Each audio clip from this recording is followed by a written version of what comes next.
Well, hey YouTube, it's Petey Two Finger here, and tonight I am going to be having popcorn. I'm watching Your Honor, episode 8, and then I'm going to check out Roman Polanski movie from 1976 called The Tenant. I'm having smash burgers and fries, and I'm in a good mood. This is nothing's going to be going on here for a while except for relaxing and eating, taking good care of myself. I didn't really eat much over the last 3 weeks. So the album is finished. I uploaded it yesterday. I'm going to be taking it easy. I don't know how much you're going to be seeing me on here. We'll see. I might get a wild hair to make a video here and there. Of course, I always find something that I want to share, want to talk about. And I hope you stay tuned to the end of this video because I'm going to recommend something that I know you're going to really love. So I did want to address, there's a photograph. It's the image that came up as the thumbnail for the video I uploaded yesterday, which is Semantical Nightmare. That's my new album. It's the 8th Petey Two Finger solo album. There's a double album that I never put together that I can at some point.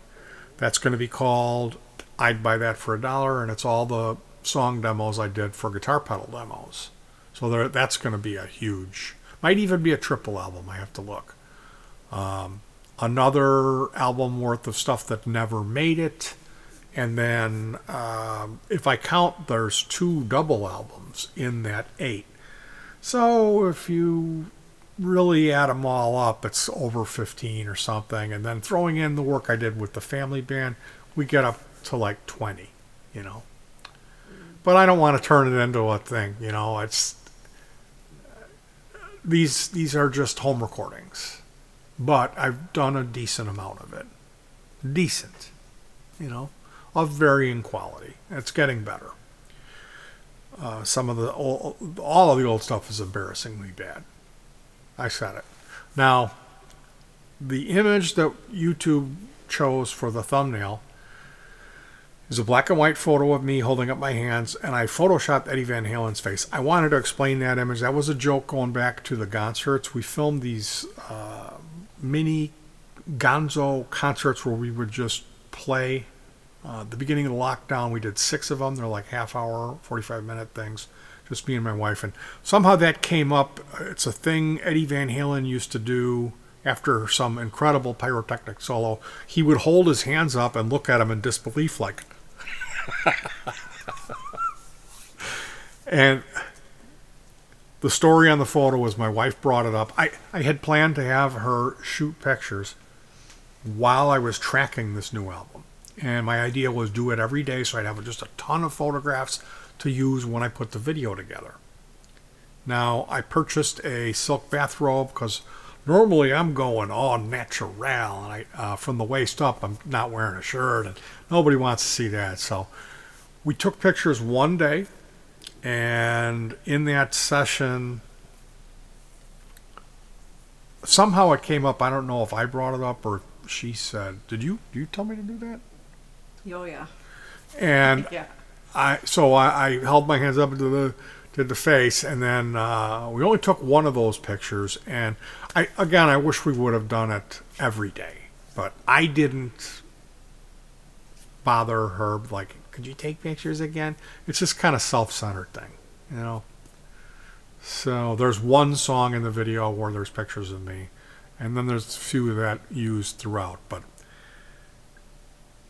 The official image that I think would represent this thing as a work is the red image of the entire room with the cat up high on the perch. That's the one that I really like.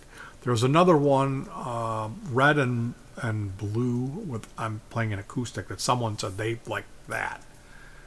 I like that one too, but this Eddie Van Halen picture, it was completely a jab at me. No disrespect to the Van Halen family. I wasn't picking on him. They always had this level of showmanship and entertaining, like David Lee Roth and the whole band. They really were incredible. And he was a pioneer, and my respect for him as a human being is really high. Hearing stuff when I hear Dweezil Zappa talk about who he really was as a person, that he wasn't a dick. There's this stuff you hear with their lead singer and their other singers they got, with them getting into fights and them telling their side of the story. You get the impression maybe he's difficult to work with, maybe he's got a temper. When you can play the guitar like that, I think you can kind of carry yourself. You know, you had that no bozos thing. So, I get a look at the picture, this black and white picture of me making this face. I tried to make a funny face, and the face is horrible. It's hideous. I look weird. So I thought maybe I could Photoshop Eddie Van Halen's image. And I did that. And in the video, if you watch the video, the first image that comes up is Eddie Van Halen's face photoshopped over my body. And then it fades to the actual photograph. And it's with no disrespect to him. On the ladder of players or ability, like that guy's at the top and I'm way at the bottom. That's why it's funny. Is because I'm not a talented technical guitar player. This is very basic music. And what I'm trying to convey, what I'm trying to say here is, if you're out there and you play guitar and you've just got this feeling like I'll never be good or I'm not good enough, you need to get past that. And with all the tools available today, it's real easy to make your own music and put something together and get that sense of reward and feel like you are Stevie Ray Vai or a guitar god. When you're listening to something you've worked hard on and it sounds good, the feeling you get, that's an important thing, and it may be an integral thing to be able to help you deal with who you are, to help you feel good about yourself. And putting together a whole album of it, then at that point it's going to become addictive, and it's really a great feeling. So I'm not here to say, to showcase myself as a talented musician. That's the furthest thing from the truth. I can barely scrape by. I don't know what I'm doing, but when I work at it, I can put together a recording that might sound interesting or halfway decent. So it's a lot of work, and it's not something that I just naturally, like I have to earn every bit of it. But as you go, as you keep doing that, you get better, and then some of that stuff starts coming naturally. So yeah, it's just a joke. That's what it was. It's a thing that me and my wife were laughing so hard about when he used to do that. How funny it was that when he would do it, and then me doing it, and because how bad I am. So what I wanted to recommend for you guys is Gibson TV has this show. And is my mouse batteries needing to be replaced? Here we go. It's called The Collection. Gibson TV.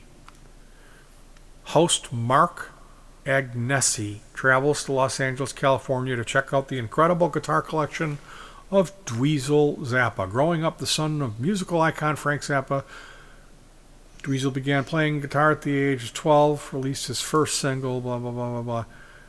Yeah, he talks about Eddie Van Halen attending his sound check at his middle school talent show, his love of modifying guitars, and his quest for new sounds. So, The Collection is a Gibson TV show where this host, Mark Agnesi, will come to your home and you crack open these old Gibson cases and look at these incredible vintage guitars.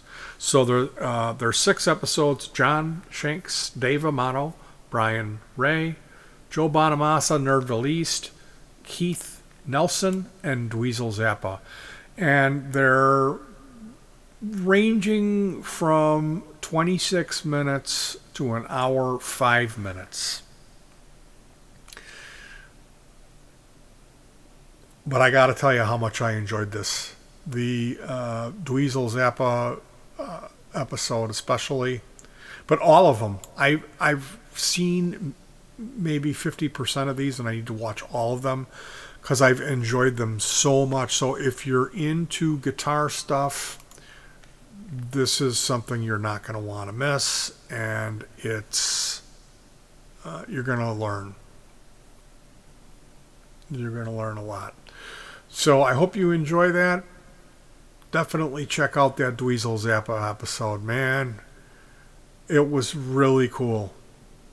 Really, really cool stuff. Seeing Frank's guitars, how he's restored them and modified this stuff, and then hearing him get emotional talking about Eddie Van Halen calling him at 5 in the morning when Frank passed.